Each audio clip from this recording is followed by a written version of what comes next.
Hi guys, it's me again. Welcome to, or welcome back to, Cooking with Pouncy.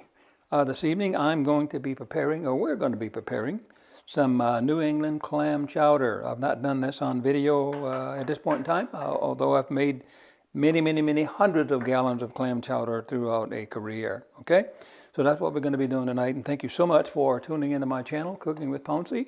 If you like what you see, please let me know, and please pass this on to others as you see fit. We'd certainly appreciate that, guys. So bear with me for a little bit, and I'm going to get prepared here, and we're going to start this New England clam chowder. All right, guys, here goes the beginning of the New England clam chowder. So I'm going to introduce you to the ingredients first. Obviously, we've got clams here. These are baby clams. I've got 6 cans of these, and these are 10-ounce cans. I don't know whether I'll be using all of those, but as we go along, and certainly in the ingredient list, you'll be seeing just how many I put in there. Again, I've not done this on video before. I'm going to be ad-libbing a bit, and my thing is all about the taste of the end product here. So that's what we're going to be striving for. So we got our clams, again, baby clams. You can buy minced clams as well, but we're going to do Cooking with Pouncy here tonight, okay? I've already pre-cooked about 4 slices of bacon. That's going to be garnish for the top of this clam chowder when I'm done. Cooked it. It's pretty crisp as I rendered the fat off of it. So that'll be for the top of it, and I'll be using also a little bit of thyme, maybe a teaspoon of that. Again, it'll be in the ingredient list, and you'll see maybe you can see that. And I've also got, trying to give you all the ingredients, some oregano here. I'll be using a little of that as well, maybe 3/4 of a teaspoon of oregano. I've also got, I got some white pepper here, and I just put that there because you don't have to use black pepper. I have some coarse ground pepper. Let me, I'll just show you the bottle here. Everybody knows what that is. This one's empty, but I'll probably use coarse ground black pepper. I've got some, okay? So, but again, if you don't want black specks in your white New England clam chowder, you can use white pepper. But again, so then I'm going to be using some parsley, maybe just for the top for garnish, if you will. Of course, I've got some clam juice here. I'll be using that in there as well. I've also got another bottle of that. I've also got some salt here, some regular salt. You can use sea salt if you want yours. That's just regular iodized salt. Of course, I've got some half and half here for my creamer. All right. You can use whipping cream if you heavy cream, I should say, not whipping cream. Heavy cream if you want in yours, or whatever kind of cream you want to use in it. I've also got some chicken stock. Is also going to be a part of the base as I build this New England clam chowder up to resolution, or as I finish with it. Can't forget the potatoes. I've got, actually these are red potatoes, little red potatoes, or new potatoes if you will.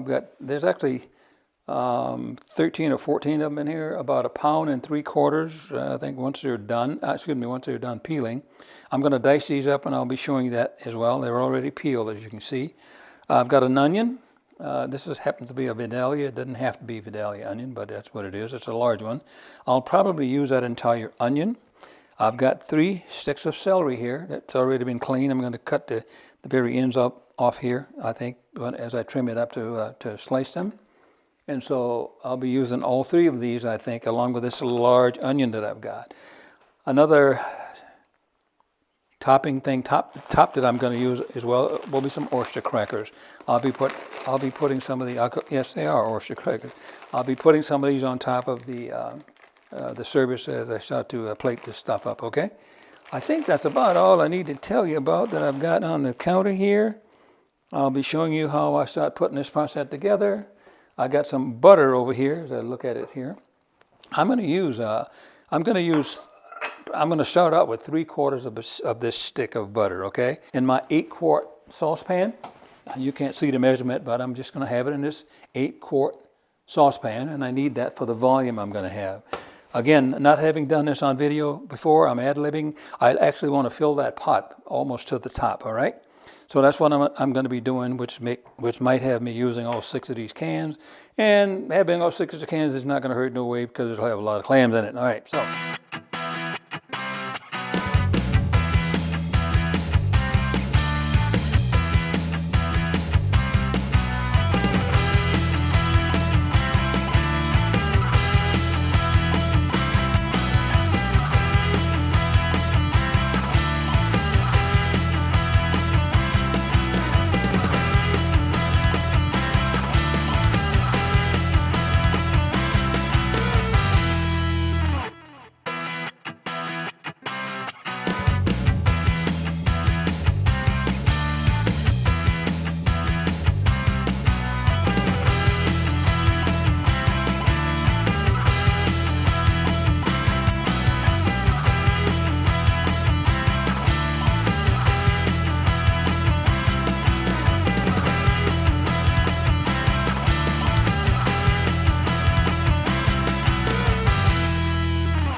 All right, that's going to go in shortly.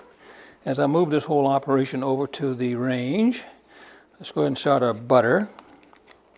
As I indicated, I'm going to do 3/4 of this.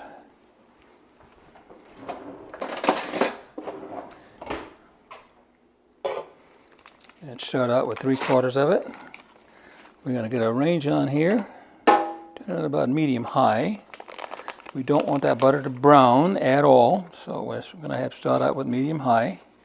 That sounds like a lot of butter maybe, but it's really not.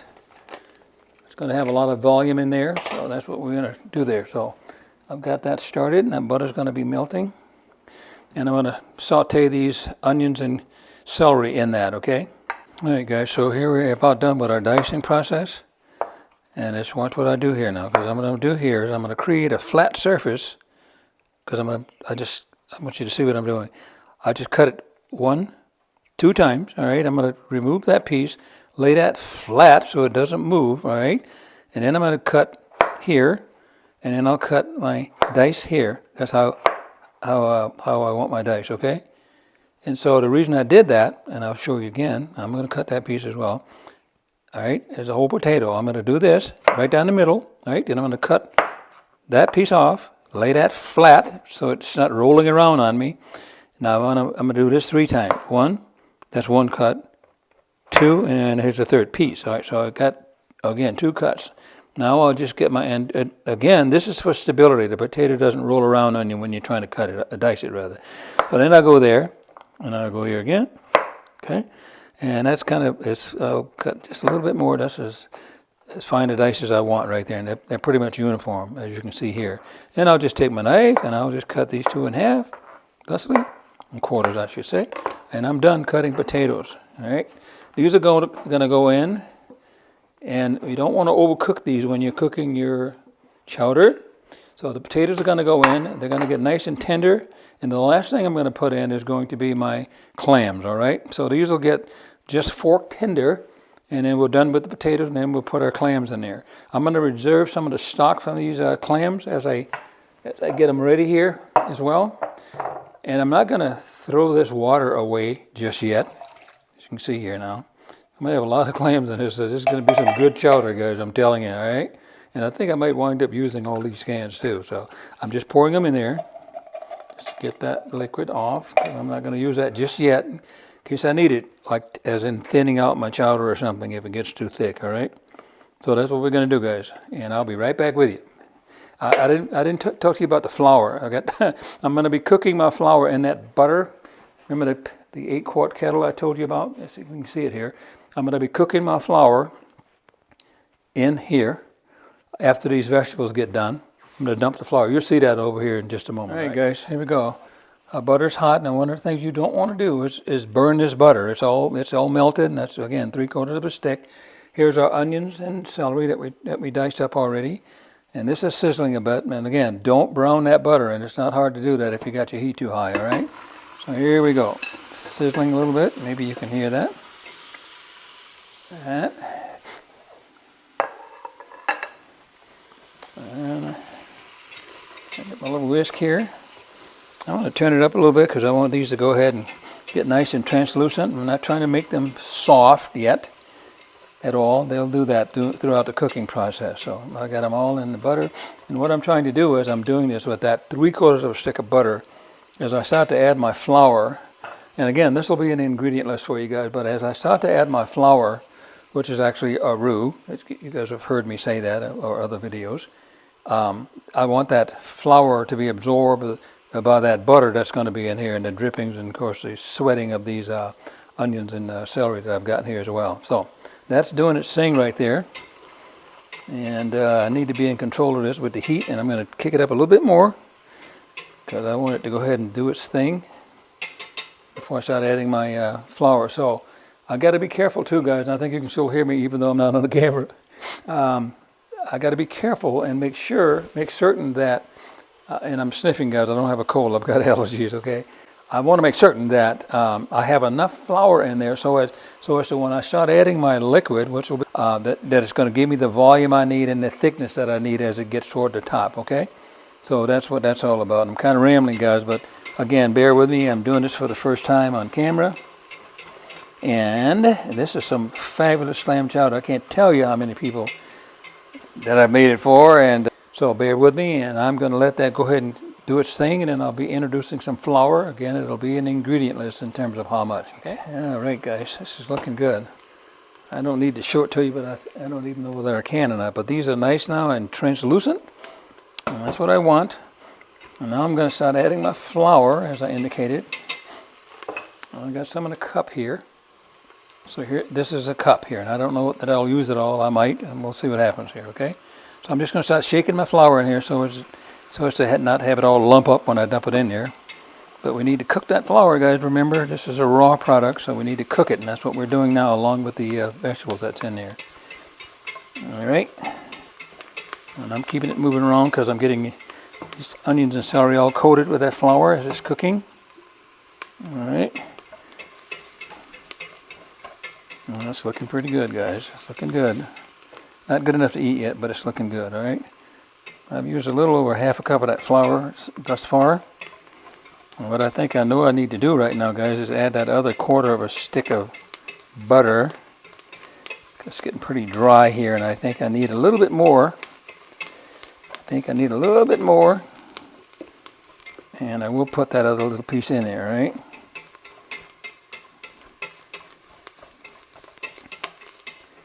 Okay, see, and I'm not making a slurry. I didn't have to because that's what I'm doing here now. I'm cooking this flour, and I got about 3/4 of that cup right now. And I think still I'm going to put that other quarter of a stick of butter in here. Let's just do that because I want to make sure. Again, I can bring that up to the top. Oh, that's a little better. I would turn that down a little bit. It's cooking a little bit faster than I want it to.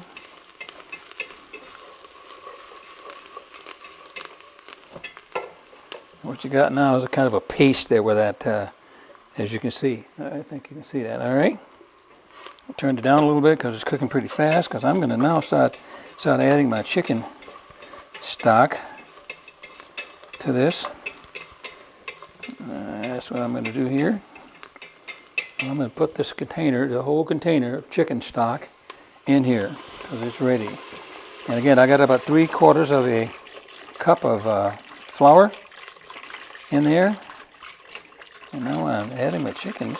Shouldn't have to put any water in this either, guys. I mean, the liquid that I'm putting in here now to bring this thing all the way up, in addition to some of that clam juice, as I talked to you about a while ago too, rather than putting water in here, I would put that clam juice in here. That's water, but it's got clam flavor. That's what I would be doing, and that's probably what I'll do here as well. So I've got 1 container of chicken stock, and that's a 32-ounce or 2-pound container. It's 32 ounces in here, okay? All right, don't forget we got our milk to go yet. And we're going to be putting that in here. And this whole thing actually will probably only take total cooking time with all the potatoes and all that stuff. If I wasn't talking and trying to show you guys, it would probably take about 45 to 50 minutes total, and it's ready. All right. And let's let that cook a little bit. And again, I got right now 3/4 of a cup of flour, and I don't think I'll need any more. I hope not, because I need it to be thick as it comes up to the top here as well, guys. Okay.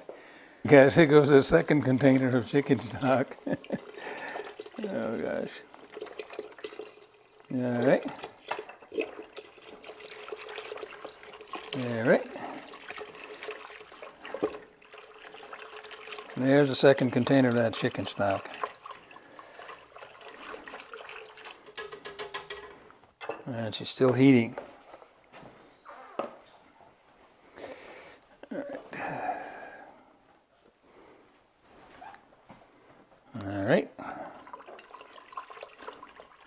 And those vegetables, as I showed you a while ago, they were translucent and they're still crunchy. They're going to be cooking more as this thing starts to come to a simmer. And that's how they'll get all tender, all nice and tender. And then, of course, I'll be adding my potatoes, as I indicated. I'll start seasoning it as well with salt and pepper. Watch out for your salt and stuff, guys, because these clams got a little salt in them. I know that clam juice has salt in them, and so we just want to watch your level of salt as you're seasoning your stuff, all right? And if you put bacon on top, which is what I'm going to do, that bacon I sauteed earlier, that bacon's also salty. So watch your salt level.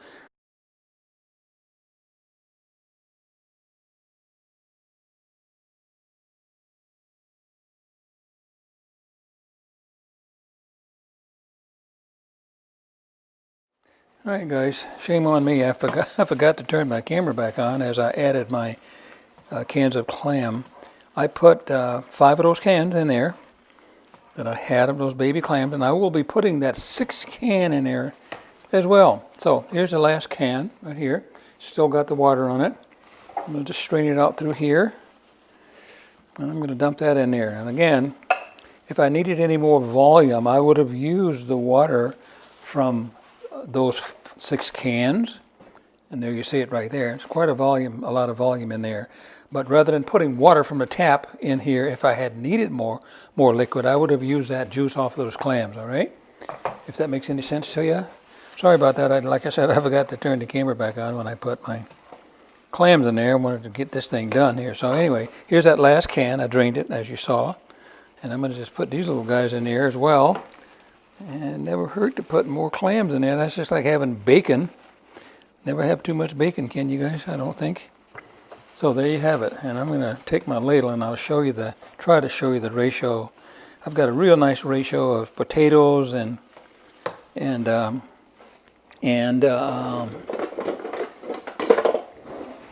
clams, if you will. So, hope you can see this. So let's take this here. Beautiful. Every scoop is going to have a bunch of clams and potatoes in it, right? That's what I want. Every scoop, all right? I'm going to let that simmer just a little bit. Not that I'm trying to cook the clams. They're already done. The potatoes were nice and fork tender. I mentioned that to you earlier, too. You don't want to make them mushy. So the potatoes are nice and fork tender. I'm going to let that simmer again just a little bit because it cooled off, as you probably know, when I dumped those clams in there, right? So let's do that. Let's get it nice and hot again. This is about ready to serve, guys. I've got my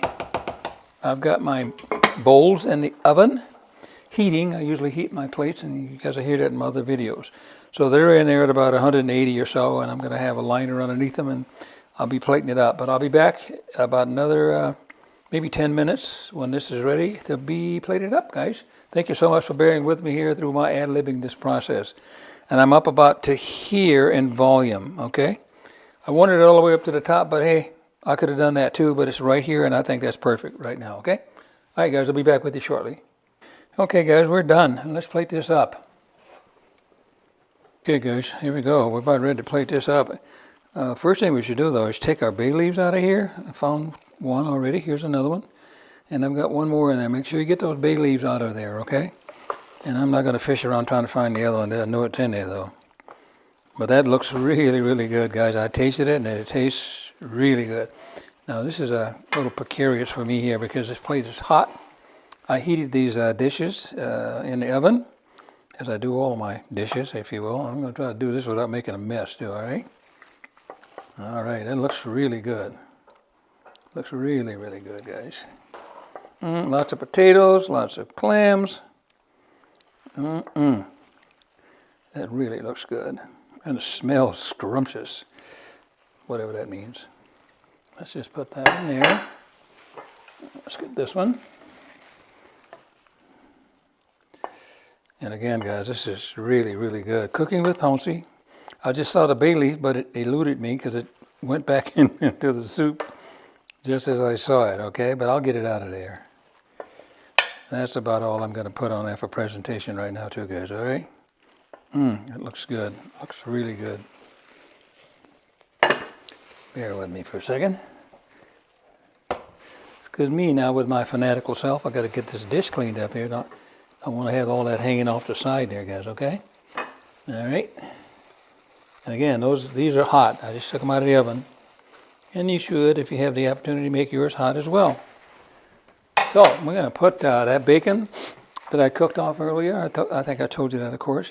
And I'm going to put some of that bacon on top of that just for garnish, if you will. And make this authentic clam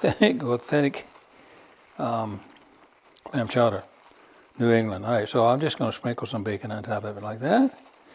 I heated the bacon for about 12 seconds in the microwave just to get it the way it is right now. You can't see anything, but it's warm, it's not cold.